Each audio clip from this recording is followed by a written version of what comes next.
Well, welcome once again, everyone, alongside Joe Vitale, Darren Pang. We are here at Nassau Coliseum, the home of the New York Islanders, and the old barn looks refurbished, looks great, and I know the Blues, Joe Vitale, really want to end this trip the correct way.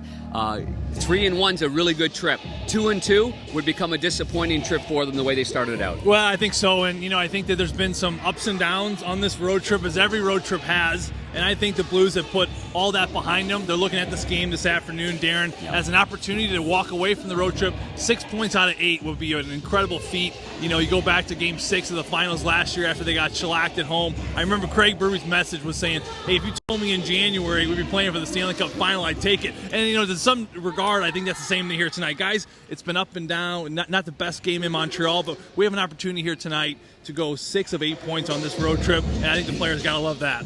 And coaching, an integral part of motivation and pushing the right buttons. We had a chance down below to say hello to Barry Trotz, of course, who is the Jack Adams Award winner as the Coach of the Year. He much improved New York Islanders club.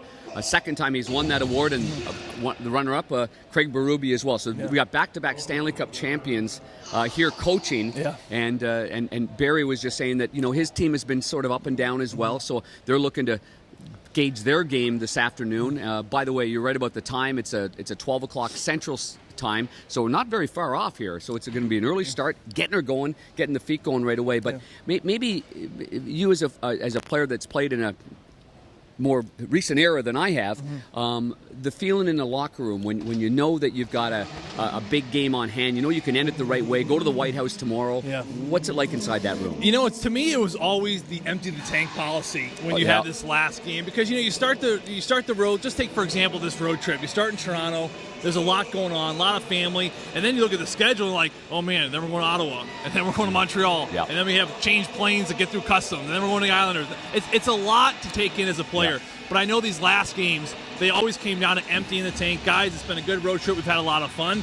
Any energy we can release tonight, let's do it here in this building, and let's walk away with a big win. And you always want to go home. That flight home, Darren, as we both know, is such a much better feeling when you walk away with a win. We did find that out after Game 7 in Boston last year. There was a good flight home. Let's go to a line that's we should look at for this preview, and that Brayden Schenn, 4 goals in 4 games. As a centerman, that matched his career high. He's a unique player in that he's a shooter. Maybe he has a shooter-first mentality. He can get it on the forecheck and hit, as he had 5 hits again in the last game. But I'm looking for a little bit more on the winger side, and I wonder if there's going to be more of an emphasis to get the wingers the puck, but to shoot the puck. I think both Jaden Schwartz and Vladdy Tarasenko, who did not have a shot on goal in the last game, he snapped 147 consecutive games with the playoffs. By not having a shot on goal, he always gets something. I think they might need that shooter's mentality, and maybe Brayden Schenn can help out with that as the centerman. I think so. I think this is a line that can be successful because of the skill they have. And I think, but when they're at their best, Darren, we've seen it, is when they're grinding and playing that kind of blue style down low. You look at Brayden Schenn's goal in Montreal the other night. It's kind of a quick bang-bang play, gets to the offensive zone, a good pass from Vladdy to the middle, and it's a quick shot. I think this line's at their very best when they're down below the goal line. They're in the corners, they're cycling. You're looking for Vladdy in the high slot. Jaden Schwartz, he's swiveling off of big hits in the corner, and they're wearing teams down. And then Brayden Schenn's big body. I think for the line to be successful as a whole, I think that's first and foremost. And another thing too, get the feet moving, especially drop of the puck. Vladdy to me is at his best when he's moving his feet, and not that consistent, fast, all-out speed. It's that kind of deceptive speed where he may be taking a couple strides and then bam, he's just gone like that. So for him to get up to game speed quickly this afternoon is going to be a key, because I think that, for them to manage the puck well, and I think as a team, and Craig Berube talked about this, Darren, and puck management has been an issue, going back to Montreal, a little bit in Ottawa, and certainly in Toronto. You watched the game from up top in Montreal, different vantage point from the games you've done. What did you see as far as the puck management, how it can improve? Oh, it's the same thing, but I did think, and I gave Montreal a lot of credit, they're quick forwards. They're like bumblebees. They're in on the attack, then they jump out. It wasn't a game in which the Blues could get engaged in the physicality. And I think Montreal played a perfect game. They outnumbered the Blues, and when you outnumber a team and you've got one guy with the puck and he's got no support, he's going to turn the puck over, as you well know. So I thought Montreal did a great job.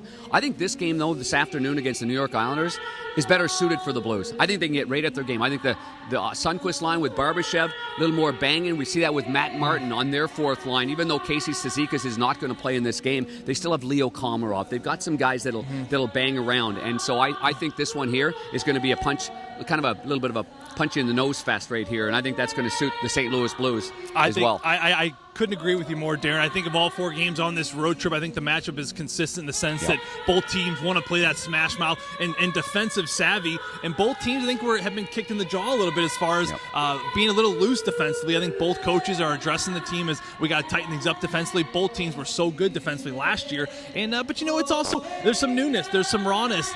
We see that good teams struggle early on. The Islanders certainly are a product of that, as well as the St. Louis Blues. But I'm excited about this one. I expect the physicality to be up tonight. And the atmosphere is going to be terrific here as well. Looking forward to that.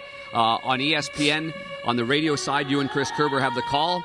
That begins the pregame show at 11:30. So we hope that you join us. Have a great day, everybody. And we will. I know that, Big Joe. Absolutely. Okay, for Joe Vitale, I'm Darren Robert Pang.